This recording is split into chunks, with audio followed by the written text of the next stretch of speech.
Oh, you know what? This song, I didn't even mention.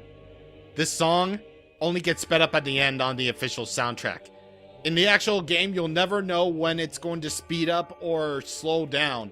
So, what the heck is tempo, everyone? What the heck is tempo? What is beat? What is metronomes? Hello there, everybody, and welcome back to more Legend of Zelda: The Wind Waker HD. So last time, we got a little bit further into the Tower of the Gods. We got ourselves a fancy new shooting called the Hero Bow. I don't know why I put a little gap in between my speaking. And we used it to shoot eyes and to guide another statue into its podium. So today, we are going to continue and hopefully finish things up here. So, next things next is this room with the third statue. So with your well, not new, but with your Deku Leaf, soar across the skies and do that. And then make Link talk for what seems like the most amazing time of your life. And, well, let's face it, those things will shock you. So the next best thing would be to take control of the said statue. Yeah, oddly enough, the Tower of the Gods, being the place that you learned a new Wind Waker song that can actually be relatively useful in certain situations, gets oddly underplayed. Like, I mean, the command melody is a really great song and all, but it's just that it's kind of underused in this one. You only really need to use it, you know, a grand total of, you know, maybe 2 times, just to clear off the space on the thing. So, yeah. Again, underused this song is. Underused this song is indeed. But either way, now, we weigh 2 links. Remember my math theory, everyone, from the ending of the last video. Remember, 1 link equals 1 statue. 2 statues equals 2 links. And 3 statues equals 3 links. And Link plus a statue is 2 statues. 2 statues. Statue math.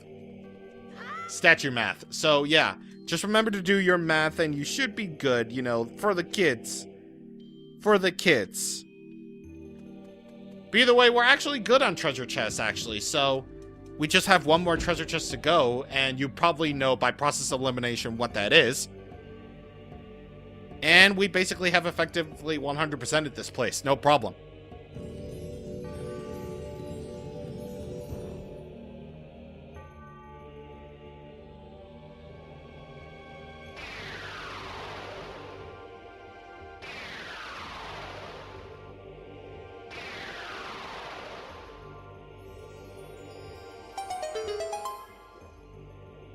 And now, we have opened the way up to the higher parts of the tower. We have nothing else to do here, so let's move on.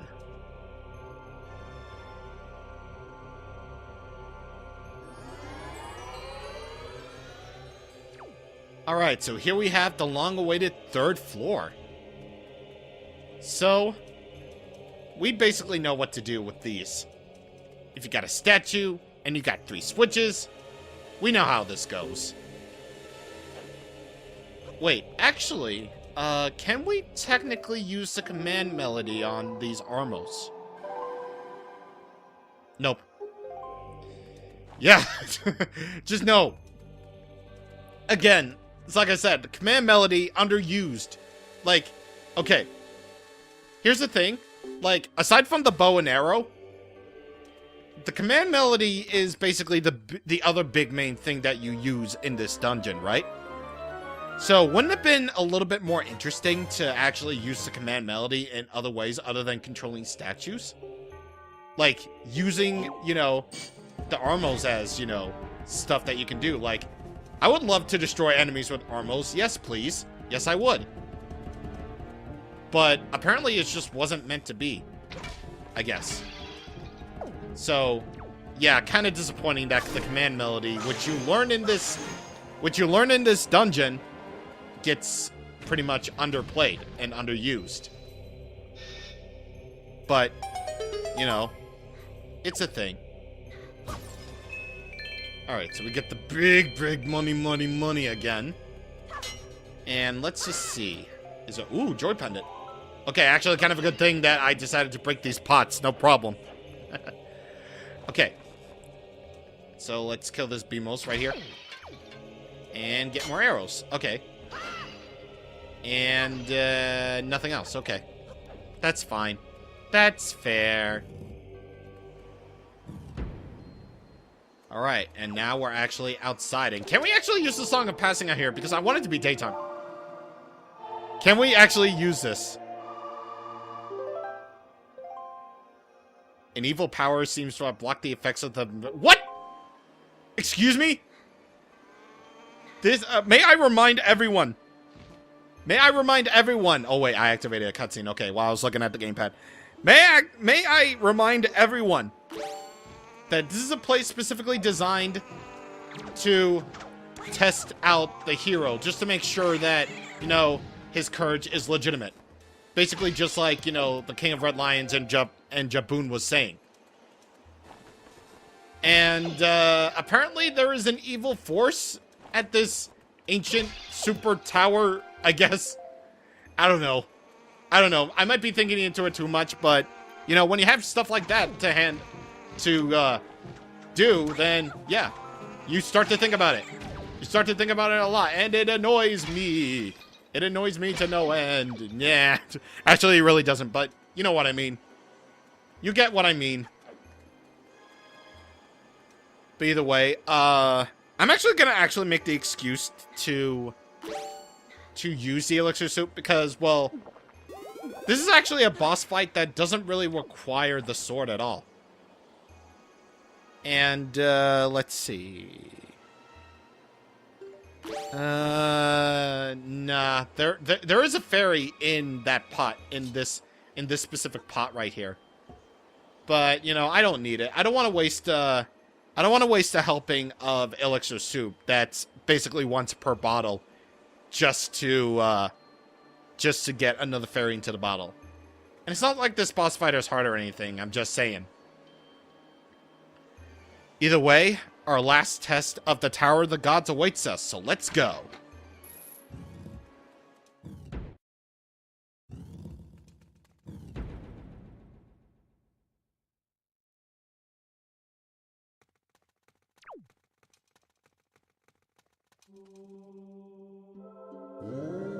You have done well to find your way to this place, O Chosen One. Accept this final challenge.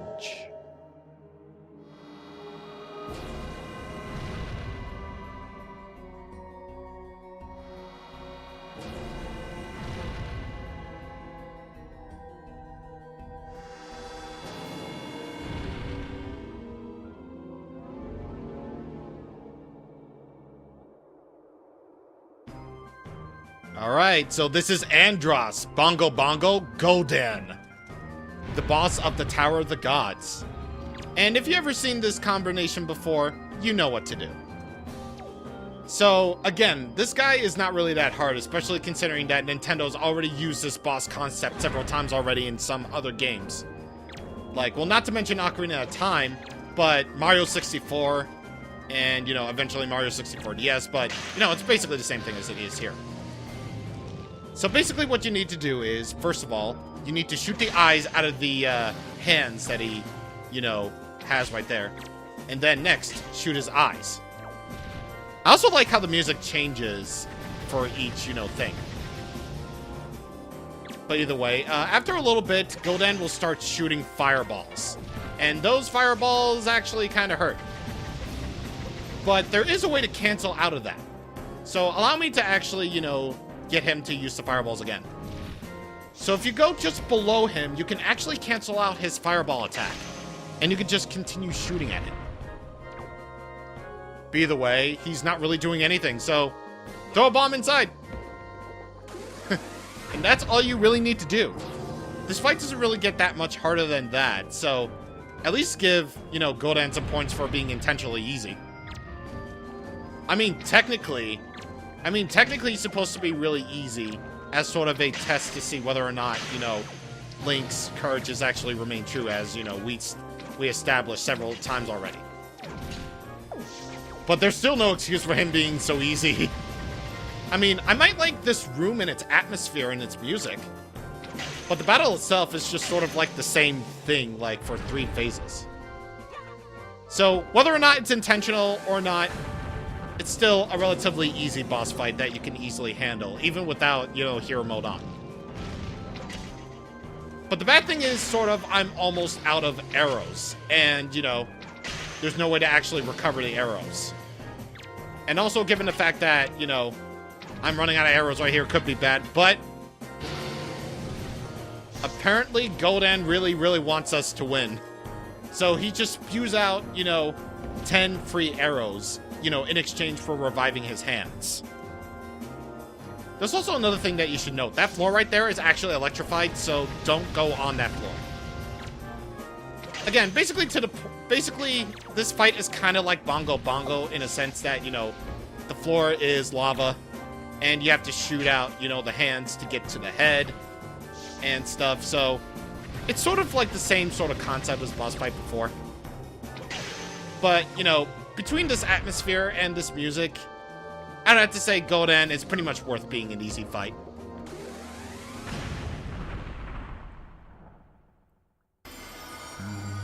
The path can now be opened. O chosen one, what will now come to pass is tied to your fate, to the path you have chosen. Go forward with caution.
You have done well, Link.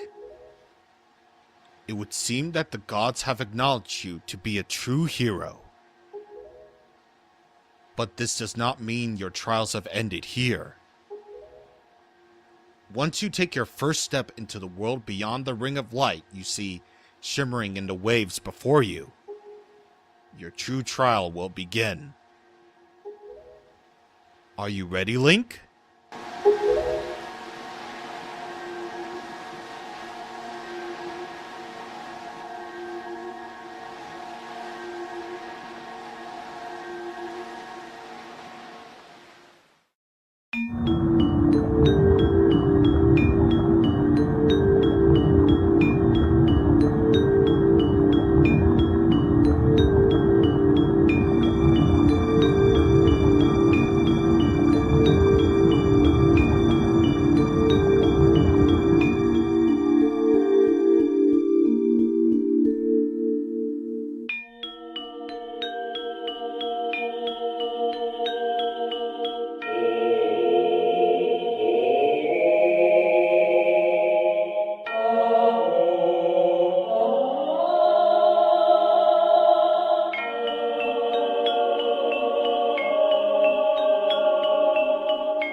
You are probably wondering where we are, aren't you? Unfortunately, there's not enough time for me to explain it to you now. Once you are able to strike down Ganon with the item you obtained in this castle, all will be made clear to you. Trust in my words. See what awaits you in the castle.